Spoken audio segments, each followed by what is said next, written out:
নকল hero part 4 কবে আসছে? তো চ্যানেলটিকে সাবস্ক্রাইব করে পাশে থাকুন।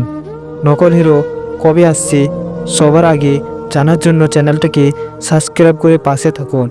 আর কটার দিকে আসছে তো এই ভিডিওতে সব বিস্তারিত জানতে পারবেন। নকল হিরো কবে আসছে?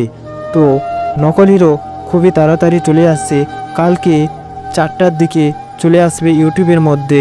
তো আপনারা রেডি থাকুন দেখার জন্য। ধন্যবাদ। নকল হিরো পার্ট 4 কবে আসছে? তো চ্যানেলটিকে সাবস্ক্রাইব করে পাশে থাকুন। নকল হিরো কবে আসছে সবার আগে জানার জন্য চ্যানেলটাকে সাবস্ক্রাইব করে পাশে থাকুন। আর কটার দিকে আসছে তো